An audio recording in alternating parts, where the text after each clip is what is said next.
Yeah, so my name is Tanner Burgess. Tell you my story. Well, I will start with, I grew up here in Northwest Arkansas. Lived in Bella Vista my whole life. This is just where I was born and raised. And coming from a just wonderful family, very good Christian home. One of the biggest influences that got me started was at work. I started working at a young age, at 13. And one of the guys there, I went in the back, was having just a rough day. He was like, "Here, dude, have a cigarette." Nicotine is a poisonous alkaloid drug that can make cigarettes addictive. The average age children in Benton County first use cigarettes is 13. I mean, it really just started off as like me and my best friend in high school. We thought it would be like cool to just try pills and stuff. I started using a lot of nicotine. Such a small thing, but again, that's where it really started for me. Vaping can be called a Juul, e-cigarette, or Vuse. What are actually in e-cigarettes? Nicotine, an addictive substance usually found in tobacco products, such as cigarettes. Vaping is the use of an electronic device. Inhale and exhale vapor produced by the device. Vaporous organic compounds, ultrafine particles, cancer-causing chemicals, heavy metals such as nickel, tin, or lead, and flavors such as diacetyl, a chemical linked to a serious lung disease. As it happened, it progressed and it went into us like taking them at school and taking them before school, Adderalls, and I would take Tramadol from my grandparents. You can hear prescription drugs called things such as heroin, oxy, perks, Vikes, or Skippy. Prescription drugs can be taken orally, crushed, snorted, or injected. Prescription abuse has more overdoses than cocaine or heroin combined. I picked up alcohol a few times at work as well. Guys would come in, just handing out beers. They'd have a flask, whatever. The average age children in Benton County first use alcohol is 13. And then from there, it got odd. I went to church for a while, and then there was a young man who introduced me to pills. But you seem like you're nervous and don't really fit in too well. Really was kind of what he was saying. It's like, here, have some of this, you'll loosen you up, have fun. It was Vyvanse at the time, and then from there he'd just keep coming with different pills. Moved to Adderall, a few different things. The average age children in Benton County first use prescription drugs is 13. You know, I don't know what I found really in that. I guess fulfillment. Again, I felt like I was being seen. I felt like I was cool again. I felt, I guess, wanted easily in that group. Yeah, I mean, it all boils down to like your friendship. When you're that age, like you have a lot of influence and your friends have a lot of influence on you. And so that's what happened, is I was just influenced by my friends, and that's all that I was really worried about at that point. I really wasn't paying attention to myself or paying attention to what it was doing to the people around me. I started to live almost a double life. I started hiding things from my parents. I started hiding things from the church. I started hiding things from just really people who cared in general. You're like, well, that's not gonna happen to us. We don't, that happens to other families. And so yeah, it's devastating. In the emergency department, it's often the first time parents find out that their child has a substance problem.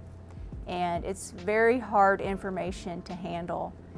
They're surprised by it, they're hurt, they're devastated by it, and there's some disbelief at first, but when they wrap their mind around it, it's very hard to handle for parents. Having teenagers of my own and the type of job I do, it has absolutely created some fear in me that I have told my kids since they were very young, just don't try it. Don't ever do any drugs. Drugs are addictive from the first time you take it. Methamphetamine, for example, the very first time you take it, you want it again, and you want it again. And as we were speaking earlier, you take more and more to get that high effect. So my advice is to never even try it. Don't experiment with it. Don't give it a chance, don't do it at a party, don't ever try it, because good kids get addicted. Kids that have no other addictions or no family problems, good students, good grades, they start drugs and it all goes downhill, and it's very easy to get addicted. As I look back, I don't believe there was anything there that I didn't see, but you certainly put that on yourself as a parent. But that is the case, that often parents don't know there are any problems going on at all, or they just maybe have been in denial or ignoring some things themselves, and then when their child is brought in here in an ambulance for a narcotic overdose or a methamphetamine overdose, it's very difficult to handle on all levels. Methamphetamine is an extremely illegal synthetic drug.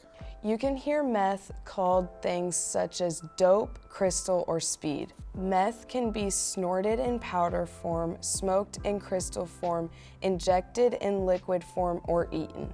98% of those who try meth one time become addicted. 95% of those that become addicted die within the first 5 years. Meth can kill you after trying it just once. I knew it was bad. I knew what I was getting into was not good. It's so hard to understand like that your friends are persuading you until it's already happened. Like obviously I knew I was doing something wrong whenever I was sneaking to my grandparents' house to take pills from their cabinet while they were napping. Like obviously that's not a good choice. And so just like kind of recognizing that before probably. I felt like by myself a lot. Even though I was around all these different people, I was around when I would go to church, I'd be around all them. I'd start feeling like, oh, well, they don't really know me. And then I'd go be around all these other friends, start thinking, oh, well, they don't really know me, do they? So I felt like I had lost myself. I felt like I had lost who I was. There was one day I went upstairs and after school, and I had just gotten a fresh bottle of Adderall from somebody. Later that night, I had tensed up on the floor for about 3 hours. Overdose is very common in the emergency department. We have a lot of ambulances bring patients in with overdose, and it's usually accidental. Patients, adolescents, for example, just don't really know what a substance will do to them, and so they keep taking more and more and more to get that effect, or to get a high, or to get higher. And at some point, they overdose because they just keep wanting more. Substances can be called by many names. You can hear marijuana called things such as weed, blunt, Mary Jane, or skunk weed. Marijuana can be smoked, eaten in food, brewed in tea, or inhaled with a vaporizer. Marijuana is made from the plant Cannabis sativa and is considered an illegal drug. The average age children in Benton County first use marijuana is 13. And overdose is one of the hardest things for us to handle in the emergency department. I mean, to handle emotionally, because it is so sad, because it's just not necessary. It's not like having a health condition you're born with. It's a health condition that you create yourself, and it's especially sad to see that in an adolescent. That's really kind of where it got the lowest. From there, it just got lower and lower, and then eventually, and I'll only point on this for a second, but it's a huge play in the story, is it led me to attempt suicide. I ended up in an ambulance and went to the hospital. And it was terrifying. It really was. Many emergency department visits are related to substance use, at least. If I were to group adults and all ages together, I would say almost half of at least emergency department traumas are related to some type of alcohol or drug use. Fortunately, we don't see a lot of actual deaths from substance abuse. We see a lot of long-term complications.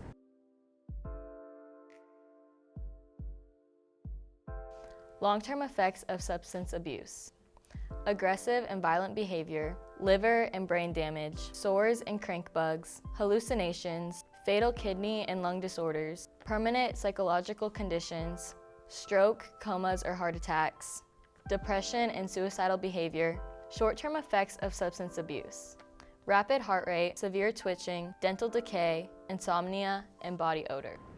We see more people come in with long-term damage. There are a lot of situations where a substance abuse issue has been going on for a long time before other people are made aware of it, or that there are actually physical findings and harm to the body. So in the emergency department, we see a lot of abuse signs that show abuse that has been going on for a long period of time. Your chances of survival decrease with drugs on board, and certainly your chance of survival in an accident. You may fall, you may be in a car accident, and your chances of survival are going to be decreased because that substance led you to some type of accident. For a general illness, and if you get admitted to the hospital but you have a drug abuse history and you have chronic medical problems from that, your chance of survival is going to be lower. My life was saved that day by a police officer. You know, this is my story, but this is the story of, you know, why I depended on drugs, really. This isn't really the story on how I got into drugs. That is from the influences. And they come out of nowhere. I was actually at school, and one of the resource officers had caught me. He knew that like my parents were gonna get me in trouble. They counted their pills for a long time after that happened. And we definitely had conversations about it and how they were disappointed and, you know, all of that. And but I mean, it was the same way. I had to build my trust back with them too. Her grandparents were right there and super supportive, and they did express their obvious displeasure with the choices that she made, but that was all coming from a place of, you know, love and their hearts and wanting the best for her. Mental health is a really big issue. And that was where I had to spend a lot of time recovery. And I still spend every day recovering. And there are days where it's hard still. I felt kind of alone. I felt by myself in a sense there, which led into depression. And that's where it affected my mental health the most. So all these things building up really just put me down into a hole. I felt like, yeah, by myself a lot.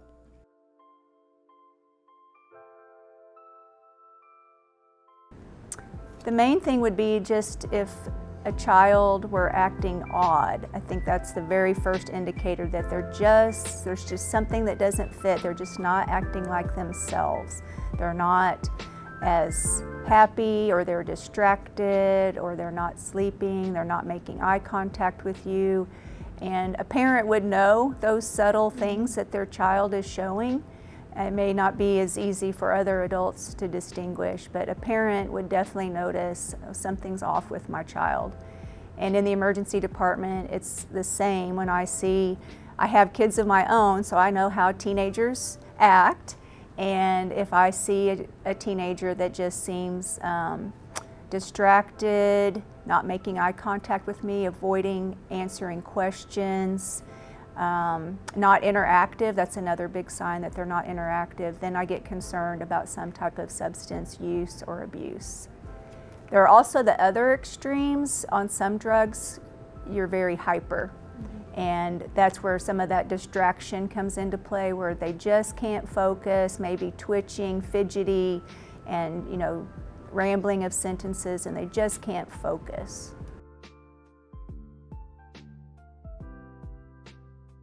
If you or anyone you know is experiencing any form of child abuse, please don't hesitate to call the number 1-800-387-KIDS. If you are experiencing thoughts about suicide, or someone you know has mentioned to you their own thoughts, please do not hesitate to call and get help.